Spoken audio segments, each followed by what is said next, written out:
is entitled to be compensated for being deprived of its use. We recommend that BLP be required to pay RCLC or the State Coastal Conservancy a mitigation fee for each day the trail is closed to the public during construction. Mitigation fees would be used to fund coastal access projects on the Sonoma and Mendocino coast.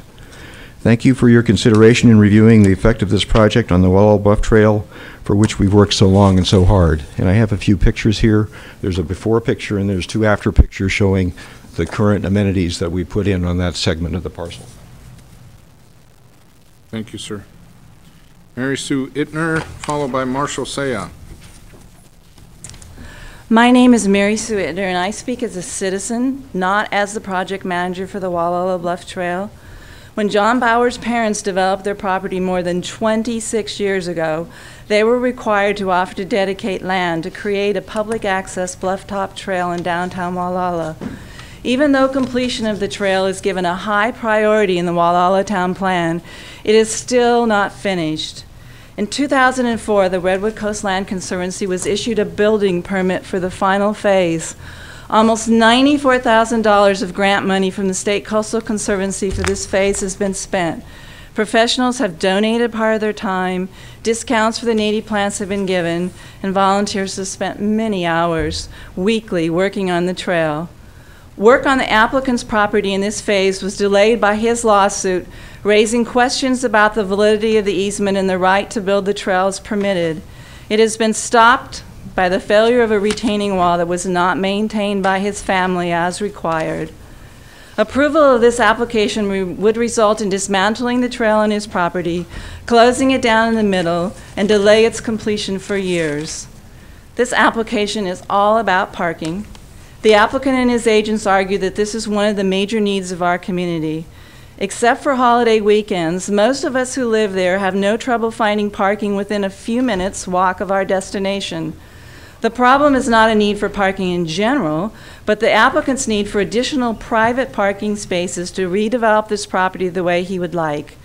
Because of the public trail easement and the potential loss of parking spaces in the future, if parking is no longer allowed on Highway 1, his redevelopment would have to be scaled down. One of the goals of the Wallowa Town Plan is to create a more pedestrian-oriented community by providing walkways and trails.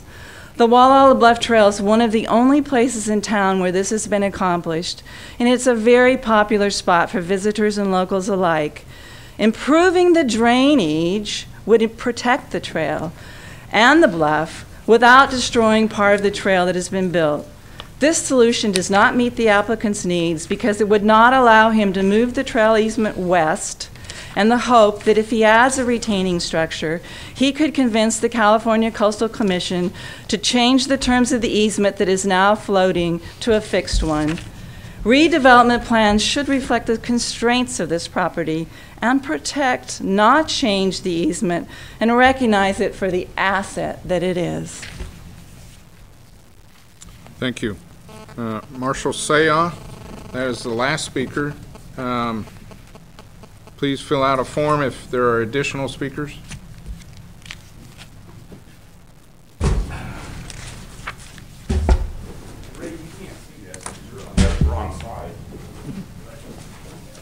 Doing a little exercise here. I came in to drop off some papers to Nathan last week about this project, and that's how high the binder was for what you guys are going to get. Well, take out the accusations of impropriety, you get the redevelopment word out of it, because there isn't one. You get the false accusations and the minutia out, get out of that, take out all the rest of the stuff, and we're finally down to 3 documents. 2 which aren't there, and 1 that is. The staff recommendations that were put together, and I've read all this stuff. The staff recommendations that were put together are phenomenal. What Teresa had to go through all this stuff and sort it out to get you a staff recommendation. I'm amazed. I'm amazed that you guys even got a chance to read it. So the staff recommendation is what I'm recommending you follow. So please deny this appeal. There's 2 things that are missing though. Probably the most important that I'd like to see happen is more oversight. I think Mary Sue and RCLC have legitimate concerns that the Bowers are addressing. But there's only one problem. If you ask over in Fort Bragg when the last inspection for the trail was, there's never been one. I repeat, there's never been an inspection of the trail. There was for the bridge, but not for the trail. Now, the applicant and the opponents are going back and forth, telling you one thing. You're having to pick and choose what's right and what's not. I'm asking you as supervisors to add one thing to this. Add some oversight. There should be an inspection of the trail. I don't care if it's flat. If there's one person saying that there's degrading debris flows and the other person saying there's not, I'd sure like to see Ray Hall's people in there to take a look at it so we don't have to rely on each other's stuff. The last thing that's missing is Mr. Bowers put together some incredible projects. He deserves an award for what he's had to go through. He's so far spent, from what I understand, as much money trying to get to this point as he would for the entire wall. This project is great for Gualala. It's fantastic for Gualala. It protects the Bluff Trail. We all want the Bluff Trail, but we also want the surf market and the things that go with it. So please unanimously deny this appeal.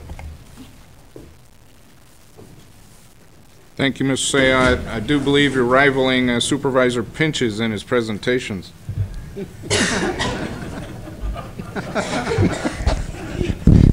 I take that as a compliment. I do. No. Compliment given. John Graff, please.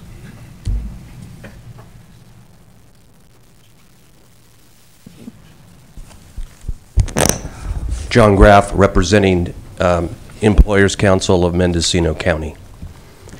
We, as you know, are an organization that tries to help business in the community. We have 200 members, and we actually represent about 3,000 employees.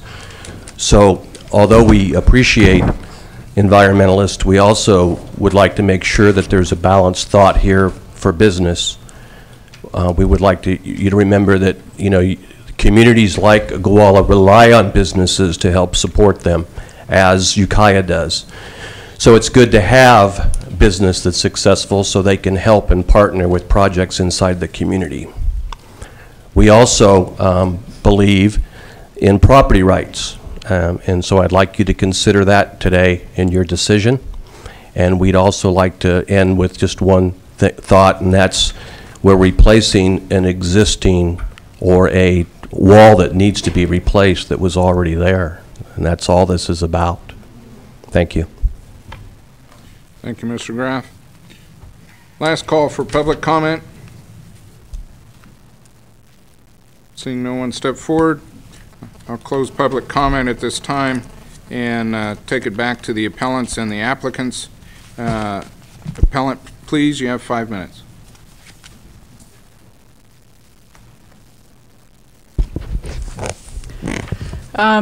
Supervisors, in sum, we strongly urge you to consider the significant errors present in the processing of this permit application and request your denial of CDP 55-2006. One such error we heard today. You heard here from Ms. Spade that this is a standalone project that has everything to do with controlling erosion, and yet everybody in this room, proponents and opponents, are talking about parking. So what is it? Is it a larger redevelopment project that needs to be put into one application, or is it a standalone? The CDP as submitted does not comply with CEQA. The whole project has been significantly piecemealed, severely limiting the public in its review, particularly of alternatives. The CDP as submitted inadequately addresses botanical issues, specifically the revegetation aspects for a destroyed bluff face. The CDP as submitted fails to consider feasible and available less environmentally damaging alternatives, some of which are only